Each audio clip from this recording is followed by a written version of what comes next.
And we're on. Epic. Welcome. BFREE Monday night. Hope everybody is well. Good to see some epic wins flowing through. And we're going to dive straight into it tonight. So I've got the man of the hour, Callum with me. So what I wanted to do tonight, I just thought it was a great opportunity to get some real-time feedback on what's working really well in getting some wins on the board, because we can share stuff and you can listen to things from a contextual or intellectual point of view. But I find it's always really powerful to hear from somebody who's having some big wins at the moment right now and how they're going about it from a what we're doing point of view and from a how we're feeling point of view. And so, yeah, we haven't planned much. All I wanted to do was just jump on here and just pick Callum's brain a little bit about what he's been up to over the last 5 weeks, because you got started with the products about 5 weeks ago, hey? 5 weeks today, yeah. Actually, yeah. Cool. So 5 weeks in, and then he's just had a $750 week, which is epic. And for those playing at home, yeah, still feels ridiculous. Yeah, I'm like, what? And we talk about money, and there's nothing wrong with talking about money, but that can be uncomfortable for some people. But what I love bringing it back to is with Isogenics, like you can't earn a cent without helping somebody transform their health. And so that's what Callum has been focusing on. And I'll let him share more about that. But really coming from a place of service has been, from an observer's point of view, a real key to his recent success. And then I'll throw over to you in a sec. But one thing I just want to say also, like why I wanted to celebrate Callum and have him on. Yes, he's just earned $750, which is epic because he's helped 4 people get started, which is also epic. But it's what I've seen behind the scenes and the work that I've seen him like do is why I want to celebrate him as well. Because often we see the glory, but we don't hear the story.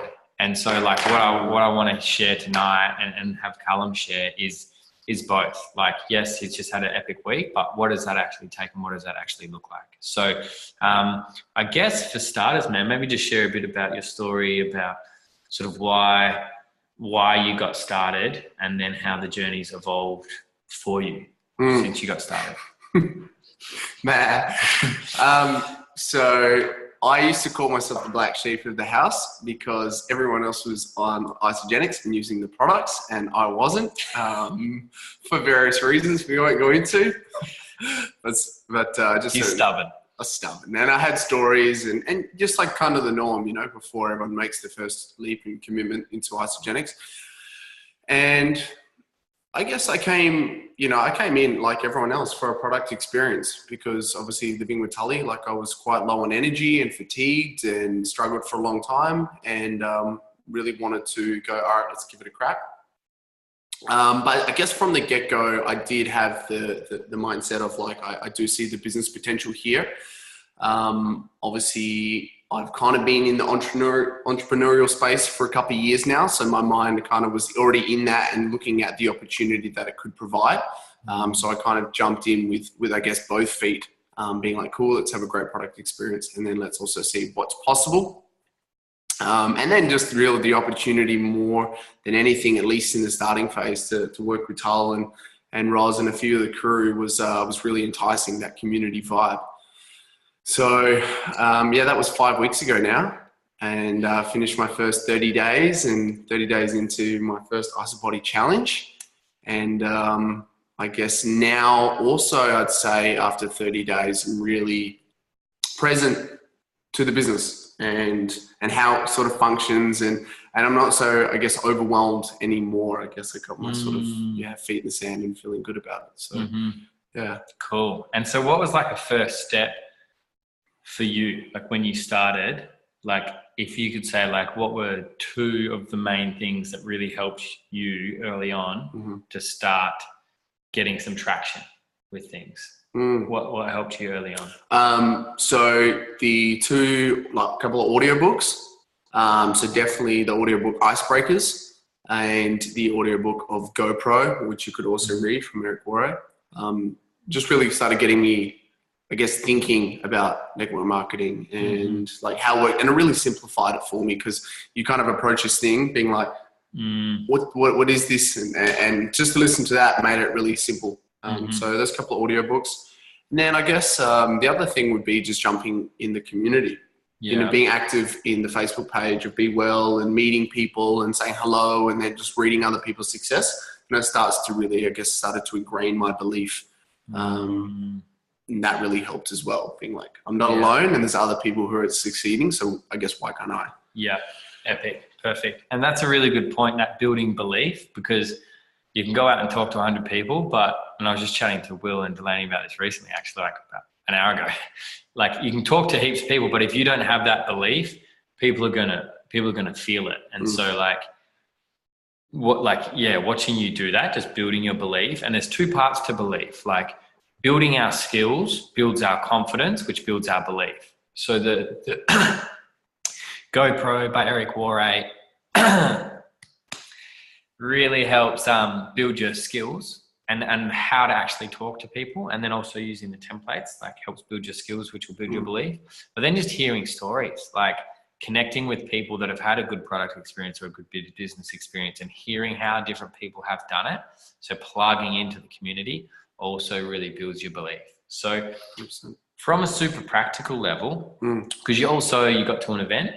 Yep. Got to an event. What did that do? I think the event made it real, actually, more than anything. I'm a huge advocate for social media and for these calls and stuff, but I guess the physical, realm of being there and seeing the products and the experience, it was it made it super real. And it got me really excited because, it expanded my network and the kind of the people that I knew who were on Isogenics. It was like bringing all walks of life together. And there's just such wisdom in the group and in the people who run the events that you can't get from just reading someone else's Facebook post, So it really sparked something, I guess, to go to an event. And that's writing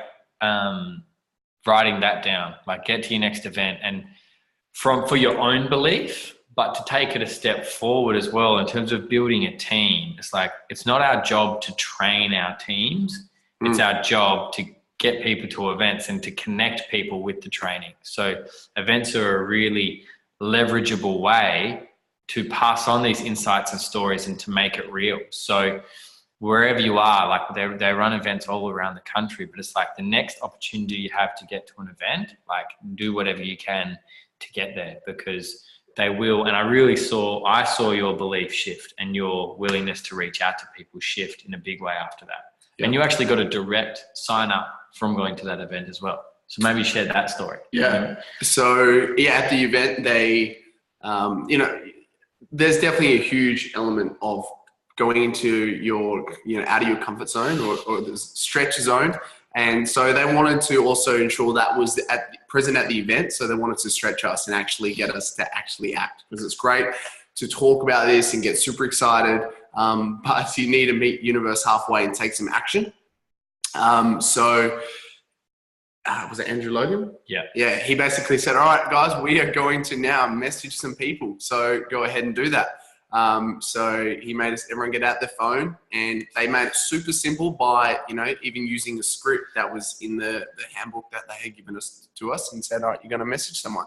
So I followed the script, and the thing I will say on that, and we'll probably touch a bit on more, is I added my own flair too, because for me, scripting is amazing because it works, but you got to be authentic and you got to share from you. So, I tweaked that and I messaged a friend and just said, hey, I know, I'm on this journey and it's something that I want to share with people. Would you be interested to finding out more? And then a couple of weeks later, she basically said yes, and we had a couple of discussions, and just on Friday, I think she enrolled, and her box is arriving tomorrow. Yeah. So purely from the act of, I guess, getting out of my comfort zone, taking that simple action, now, a dear friend of mine is going to transform my health forever. So, yeah. Yeah, it's epic. And I just think it's cool to share, because often those people close to us are the ones we're uncomfortable to reach out to. And it's especially with social media, it's easier to do the post and speak to the random. And you've been doing a lot of that, and we'll speak to that in a second. Cal's been doing a lot of work on social media, but the number of conversations and the effort required to build a connection and to follow up with people and all of that with somebody who knows you a little bit through social media versus somebody who knows, likes and trusts you and you know really well. The process that I saw him go with his friend was smooth and enjoyable, and he had some really authentic chats, and it was simple. And sometimes with somebody who doesn't know us as well, it can be a lot of back and forth. And then like you would have spoken to how many people on social media to get a couple of signups versus you sent out like 3 or 4 messages and then one of those signed up. So like just compare, I guess, your experience building just through socials and with people you've never met versus the experience of actually just like getting uncomfortable and reaching out to people that are close to you. So yeah, Tully kind of touched on, like there's a lot more work. It's almost like many more steps through socials in order to get the same result, because that, you know, people don't, I guess, know, whereas, you know, your friends and family and people, acquaintances, they kind of already have an understanding, and certainly if they appreciate and value your input, then kind of, I guess the baby steps are already taken care of. So yeah, using that same example with my friend who I contacted at the event, you know, I think we had a couple of 1 or 2 text messages, maybe 1 or 2 calls, and then she was enrolled. Whereas someone on social media, I sent a message and the next day. And the other thing with social media is often the time difference. That's something you got to be conscious about, because you might be speaking to a lot of people in America or the UK. So there's all these time differences. So you send out these messages, you have to wait till the next day for them to reply. And then you go back and forth, and then, okay, this tool, that tool, let's do a call. Something came up. So it does work, but it takes more work. And yeah, speaking to people in your life, there's already a relationship. You're probably on the same time zone, I guess. And, you know, the process is smoother, but it is also more uncomfortable because you feel awkward, which is very counterintuitive because we know the power that Isagenix has. So really you think you'd just be like a bull out of the gate telling everyone, but it's a weird psychological thing that happens. Yeah. Yeah. And that's why I like the power of those scripts, because it's just a way to, again, in a way that feels good for you, but to get the conversation started. And then once the conversation was started, did it feel natural? Yes. Yeah. It felt more natural. Felt more natural. Absolutely. And I think social media was a great foot in the door and way to practice me and building my skills and my confidence to then actually start doing a bit of outreach to friends and things like that. Because initially I was like, really like, oh, I don't want to. But if I spoke to some random person in the US and they said, no, not for me, I was like, doesn't matter. I don't know you anyway. If Barry _22 doesn't want a piece, it's not the end of the world. Breaking my heart, Barry. Yeah. So, and now it's at a kind of, I guess, starting to transition to a place where I feel confident in my approach and my ability to talk to people and my belief about it, that I can actually just outreach. And again, just as long as it's from that real, authentic, genuine place, and not like buttering it up, but like actual genuine care, authentic care, you being yourself, your friends especially, they will be like, wow, like, thank you for taking the time. And even if it's not for them, they're not going to be like, oh, we're not friends anymore. So that was a belief or a story that I've had reviewed that, you know, it's just not true. Yeah. I love it. And talking about, like, because you've like enrolled 4 last week, but 5 people total now. Would you say you've probably had about 50 conversations in terms of like people that you've actually had a meaningful conversation? Because you probably sent out bulk messages and lost track of that. But like in terms of, say, meaningful conversations with people where there's been some back and forth and it's like you've actually felt their goals and that sort of stuff. Ballpark. Let's ballpark 50. Yeah. So Tully was really great at, from the get-go, having me not set my expectations too high. And I almost want to say, like, kind of don't set any. Like, set some that kind of get you fired up, but that don't have you feel like you failed. Because, I've probably spoken to at least 40 or 50 people, back and forth conversations. But Tal said from the get-go, expect that you might only get sort of 10% of people who are actually interested in all that will enroll. And that's kind of the figures that have come out of it. So when I guess came into that, I wasn't speaking to 5 people being like, 5 people turn around and say, no, it's not for me. And you're like, oh, I'm doing something wrong. This doesn't work. Or I just like to have more conversations. And it showed that it works. And the actual thing that I really want to say about having more conversations, you find almost, I don't want to say better people, but people who are more aligned with you anyway. You're like, oh, that guy didn't want to sign up. And then all of a sudden the next day you speak to someone who's like a frother, is just like another version of you. And you're just like, oh man, I've been waiting for you, but you couldn't get to them until you had all the other ones. Yeah, 100%. And that's huge. And what I've learned over my time doing that is like, you might get no's, and you've spoken to say 40 people, 45 people, whatever it is. If I've signed up, that doesn't mean the 35 or the 40 are no. It's there and not yet. And now they're watching your journey more closely. And as things evolve and you start to share more of your journey, people cycle back. Like we first spoke about this 3.5 years ago or more, like 4 years ago. So like, do you know what I mean? Callum's been on my, but it's like, just because he said no initially, it's like, those no's aren't necessarily no's. They stay on your list. You maintain a relationship just like you would with any other person in your life. And when the timing's right for them, they'll pop through and something's coming up on Zoom.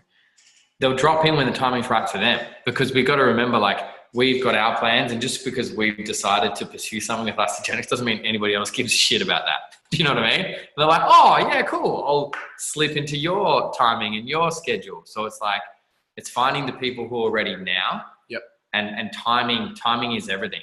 And so having those conversations, what it also does, I think the really important thing is, with the way Isogenics is going, like a lot of people we know, and a lot of people you know in your network right now, I guarantee you there's 1 or 2 people in your network that are going to blow it up with ISA, that need what ISA can provide, and that at some point in the next however many months or years, they'll do really well with it. And so the only question is whether they do it as part of your business or as part of somebody else's business, because the people have got to find out about it somehow. Yep.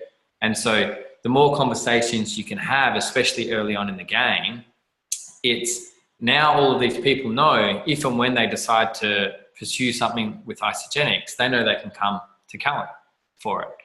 So it's like having no attachment to the timing of it and just sharing your journey with people that, like, they'll drop through when they're ready. For some people, it's easy. Like I've had conversations where like I've first spoken about it, and in the same conversation, people have signed up because it was just they were ready. Other people, it takes 4 years. Do you know what I mean? So it's like, it's not our job to decide their timing. It's our job to share with people and connect with people. And then that will drop through, because it looks like Callum's only signed up 5 people, but he's actually planted seeds with a lot more. Yep, definitely. Cool. So that's from a practicality standpoint. And I really get that with the numbers, guys. Like these numbers are as reliable as like gravity. Like you speak to any, like, it's just how it works. So really take that into your expectations when you do start to speak to people. The other thing though is like some mindset shifts, because we've got the doing part of the business, but it's like we've also got our energy and the feeling part of the business and what we're bringing to conversations and what we're bringing to our business as a whole. So just, I guess, speak to some mindset shifts or some struggles that you might have had along the way, because there was a couple of weeks there where you were having a lot of conversations, not much happening, in terms of enrollment. So like share a little bit about that as well. Yeah, cool. So I just finished the practical piece by saying, like, it's just the consistency as well. Because you might not get a win straight away. You literally got to be consistent. And there will be days, and this will come into the mindset stuff, where you just can't be bothered. I've had days where I'm just like, nah, I'm not talking to anyone today. But then I would just go and talk to one maybe person anyway, and 2 people. And being willing to, like, just fail forward. Like I was trying to get it perfect. Like I could have the perfect script and the perfect follow-up, and I got to say the right things and send the right video. And you're never going to get it perfect. Just do it. And you just learn.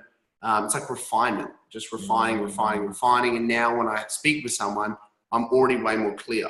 And that was only possible through taking a lot of action and then just refining the process along the way. So that was definitely there. And so that kind of does lead into the next thing about, the mindset stuff of, like, there will be days where you just cannot be bothered. And for that, I kind of say 1 or 2 things. It's either, okay, actually just scrap that day and pick it up the next, because I've had days where I'm like, I'm feeling down in the dumps. And to be honest, if I'm not feeling that great, like I'm not really going to put a good, authentic message out across to someone. And so the next day I might be feeling amazing. And then I just go hit like 12 new people up, is one thing. Or the other thing is just to actually kind of dig deep and just maybe send 1 or 2 little messages. And it's often, you can often be inspired by the action you take. Versus waiting to be inspired. I know, Lauren, I'm stealing that one from you. So that was there. And then I guess the mindset shift around, not a lot of traction, I guess kind of came in belief. Just the more you believe was just like, it will happen. It will happen. And not to get down about it. I found myself in my mind wanting to like give up or go, you know what, I haven't had instant success, or I haven't had that instant gratification, this doesn't work. But just to have that belief and go, no, it will. And then to not overthink the process, I think is a huge one that's helped me a lot too. So, yeah. And talk about, I guess, because you've had like a fire, like that's been energizing you. Like talk a bit about, like, I want to talk about bringing to the conversation our why, because it's like the people who do well with this, it's like you need to know why you're doing what you're doing. And we can have a big vision that inspires us, but then also bringing it back to something tangible that's like your direct motivation. So what was your motivation while you were doing it? Like, that's a great question. Yeah. I guess on the why front, for myself, this works for me. So I have like a why, like almost like a daily why, or just like a general life why that, why does Callum show up in the day? Whether I'm doing isogenics, whether I'm working out, whatever it is, it's like I have something. And for me, it's the constant journey of like growth and involvement and me fulfilling upon being the best version of myself. As generic as that is, it's really like I strive to have the best experience of life possible. And so with that, I'm like, cool, well, isogenics is actually a vehicle that I see that will help me get there. And then I have like greater or more specific whys for isogenics, So one, I guess, is like financial goals, because I've been struggling financially for some time. I'm not afraid to admit that. And it's a vehicle in which I can earn a solid income. And then there's definitely an alignment piece. Why? So isogenics, like why isogenics in the health and wellness space, the ability to earn income, the ability to be surrounded by an amazing community, which I get to jump on and share and inspire and teach. And then I guess you can expand out from that and have a greater why. And, I'm very clear that the things that I want to do in my life require me to have time, location, financial freedom. And so, I'm just like, cool, like isogenics will enable me to get there. And so that's kind of the bigger picture. Yeah. Epic. And then on that, talk about mapping out, because I know you mapped out your 30, 60, 90 days, you set the goal to hit, like go for Fiji, and that kind of like, once you were clear with that, you're like, okay, now let's go to work. So like the process, that's something we did at the event as well, is mapped out the next 30 days of action. Yeah. What did that provide for you? What did doing that? That actually scared the shit out of me, if I'm totally honest. But it scared me and stretched me, like in a good way, because I'm someone who can easily just be like, I don't need to set a goal, but I'll still show up every day. Because it's almost like I have a fear of not quite hitting my target and thus then putting myself in a guilt trap. But what it did was it started to subconsciously, I truly believe, get me more into action. Because I said to Tully, like, it's up on the wall over here, I want to reach, this certain point by this date, which means I need 20 enrollments. And I'm like, man, that's like 6 weeks away. That's a lot. So then I'm like, I got to put in the work. And so whether I'm actually present to it, and I truly believe it's more of an unconscious thing, naturally every day I'm more inclined to actually work and to dig deep and spend those extra 5 minutes. All right. The other day I was out, I said, I'm done, I'm having a break. And I was laying on the couch trying to rest, and I just pulled my phone out. And next thing I'm following up, like everyone. The Tully walks out, and there's this weird battle inside of me being like, I want to stop, but there's a deeper yearning for, I don't want to stop. And I think that's definitely inspired by the why and actually having some sort of goal ahead, because, you know, if you can reach it, you'll feel amazing. And the last thing I want to say on that is be okay with not hitting your goal. Use it as a guidepost and a means of inspiration, but don't get yourself down in the dumps if you don't quite hit it, especially if it stretches you and it's so far ahead. Look, I be honest, I have some doubts whether I actually get it or not, but that's not the point. It's just that I've got something out in front of me that I can aim towards. Because if I don't get it and I get 19 enrollments instead of 20, like, come on, that's incredible. I'm not going to get myself all beat up. Yeah. Yeah, definitely. And I feel like, and just like show of hands, if you can relate, who sometimes avoids setting a goal, because then if you don't hit the goal, you'll be disappointed in yourself. Like, hands down, I avoided setting goals like the plague with this business, to be honest. I went through a big phase of it. And then it was in me setting out my goals. And then I did that with Callum. And then all of a sudden his goals become my goals. And then we're working together with it. And so it becomes this real intertwined, like linked thing. So when I'm feeling down or like, I'm like, shit, I know I've got to step up because like we're in this together kind of thing. Whereas if nobody, and again, what we do, our team will do. There's no coincidence that Callum mapped out his after I mapped out mine.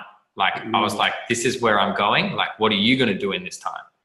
And it's like, if I hadn't have done that, Callum wouldn't have done that. And then none of the people that Callum enrolls will do that. And then, so it's like the energy that we lace our business with, that's what's going to flow forward. Yep.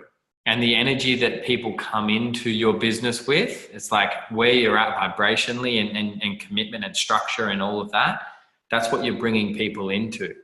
So the more clarity you can have around that with 30-day and 60-day chunks is it makes it tangible. And again, who gives a fuck if you don't actually hit it? Like it's just something to move towards. Then you reassess and you're like plan, do, review. I think is a really powerful thing. It's like, this is the plan. Okay, now we're going to go and do it. And then when we get to the end, we're going to review and we're like, wow, we really overestimated what we could have done in that time. We needed to have way more conversations, or we underestimated, or whatever. So it's not taking it as personally, but having that structure there. So you've got something to, like structure for the energy that you're putting into your business. Yeah. And it's also, you're almost future committing yourself. You know, if you went and bought, let's say, a 3-month gym membership, but then you've already said to yourself and the universe, whatever, like, I'm in it for 3 months. So even if you just set a 30-day goal, you're going to hang around for at least 30 days to see what happens. Whereas if you don't set anything, you might wake up one day and go, can't be bothered, and then you just throw it all out the window. Yeah, epic. Yeah, no worries, Will. I will. I've got one more before you bounce, man. So seriously, the biggest shift that's occurred for me is like doing your best to self-manage your emotions and the thoughts you have in your mind. You can so easily overthink this. You can so easily be anxious. Setting a goal that scares me. I'm like, looking at Tully like, no. And I'm just like, doesn't matter. Like, we're good. Like, it doesn't matter. You know, you're going to send that. Oh, what are they going to think? Doesn't matter. Just send it. Just do it, you know? And it's like almost this muscle of stop caring what others think, and even what you think about yourself. You just throw yourself over anyway. And all of a sudden you get this snowball effect and you're like, oh, now I'm a total badass. Yeah, epic. Thanks, man. No worries, Will. I know it's late for you guys. Thanks for jumping on, brother. See you, bro. And yeah, Teagues, I love that. Inspiration often comes after. Like, and one of my favorite ones is action negates negative emotion. So action cuts out negative emotion. So sometimes we're genuinely down. Like, do you know what I mean? I'm not like rah positivity man, like, because that shit is fucked up. But it's like, but my experience is more often than not, our downs and our slumps are not necessarily that real either. Often it's a habit, a habitual way of thinking, or it's an upper limit, or something else is going on. And so if you're genuinely going through some stuff, like, fair enough, don't force that. But what I find action to be, and it doesn't necessarily have to be action in your business, just go and take action, movement, get your body moving or something. that can cut through the negative emotion.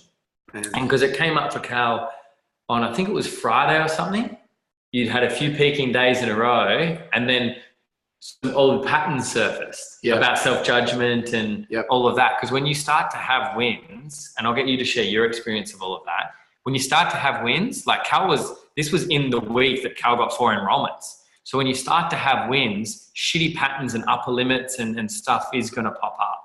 So yeah, share a little bit about what came up for you with that. Just had a funky Friday, and not of the good kind either. I don't want you to put on your fancy pants and go for a dance. But yeah, I just, I wasn't actually in action, and that was the thing. It's like, certainly I'll speak for myself. Like I really, I get a lot out of like accomplishing things, even if it's just like a little thing, like cleaning my room or doing this. So Friday morning, I thought I've had a real full on week. I'll just take a couple of hours off. And I kind of dropped into old routines and old patterns of kind of sitting around late morning, and then that brings up frustration. And then, I'm trying to, in short, I was trying to kind of do what everyone else would do rather than what I knew would actually serve me. And so it triggered a lot of stuff inside of me. And yeah, I just had this real funky day. And the thing that we did to break it, we went to the gym like at midday. And then after that, I was back on, took an action. So even if it's not an action specific in the business, it could be like, going to clean the dishes or, paying that electricity bill, just something to get the ball rolling. You find just through that little act of accomplishment, getting back into some rhythm. For me, it's a massive shift. And there was big learnings inside of like the Friday as well and going, okay, that didn't work for me. But rather than, I guess, getting too beat down for days afterwards, just, correcting course. So. And this is where like I find, because I'm like, I can fall into that as well. And the thing to recognize is it's part of being human. So when you go to a new level, you've still got an upper limit. No matter where you are, it's like, there's going to be some sort of resistance. So having people around you and accountability is super fucking important, I've found. Because when I've got people around me, I just snap out of it quicker because they can challenge me or they can pull me up on it. So my advice to you is use your sponsor. So like reach out to me or reach out to Cal, or if your sponsor's not really doing the business much, then find somebody who you can check in with. Rather than, because the I guess energetic response when we feel like that is to contract and withdraw into ourselves, and then we withdraw into our head, and then we overthink. So rather than contract, like lean into it and message somebody, lean into it and like share, like, and that can be a first step, and it can turn a bad moment and leave it as a bad moment. It doesn't turn into a bad hour or a bad half day or a bad morning or a bad day do you know what I mean? Like it's got to stop somewhere. So why not let it break the circuit sooner? Often having external accountability can really, really help with that. So like I'm giving you guys full permission, like let me be that person for you if you don't already have it. If you already have it, wicked. But like, especially Teagues, Jamie, it's like, guys, like, yeah, let me be that person for you. Cause it's like, often we can like lone wolf it a bit because we're like, oh, we only want to show up when we're feeling good and we can give good vibes and stuff. And it's like, it's just, we're living in a dreamland if we think we're going to be like that all the time. 100%. So definitely use each other. So it's like have your plan and then work towards that plan. And then when you're swaying from it, have this accountability to catch you kind of thing. Like that's how I'd kind of, summarize all of that. 100%. And I just want to touch on that too. It's like when you're feeling good, like go, like go. Like there's been times where I'm like, I feel good right now. I take a few actions and I'm on. So really leverage that, because I've whipped out my phone in those moments and sat on my balcony for an hour just sending video message after video message to like 12 to 20 people, and then just purely the act. I've got this massive snowball just plowing down the hill and I'm vibing and feeling good. Or there's days, like when I'm just like flat, but I might just do, three. I might just do my 3. I might just do 1. I might just jump in the Facebook group and just send a bit of love. And all of a sudden then I might, I do a little bit thing here, a little bit. Next thing I know, I'm into the flow. So yeah. Epic. Love it. Well, we're going to wrap it up there, guys, because we've gone just over the half hour. I want to call it short, sweet little nuggets on these Monday nights. So yeah, big thanks, Cal. for jumping on and sharing your wisdom. Me, guys. That's awesome. Yeah, and so next week, Caitlin's actually running a social media training. So that's going to be fucking rad. So definitely jump on that. Same time every week, 5:30. Make it on live if you can, and like just like I'm starting to see some consistent faces. Like it's schedule this in. Like especially if you're serious about like creating some supplementary income with this. It's like schedule this into part of your week. And show up. Like when I first started, it was Monday night team calls and Wellness Wednesday, an in-person event every single week for 2 years. So it's like just schedule it in, have it as part of your week, because again, this business is all about leverage. Your people are only going to do what you do.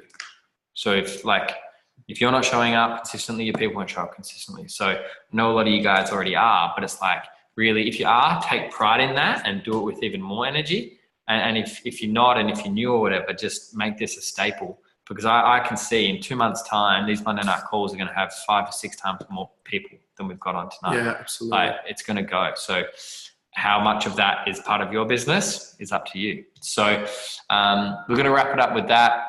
And yeah, like I say, feel free to reach out to me if you want help setting any goals, or to Cal. Likewise. And then let's get the ball rolling.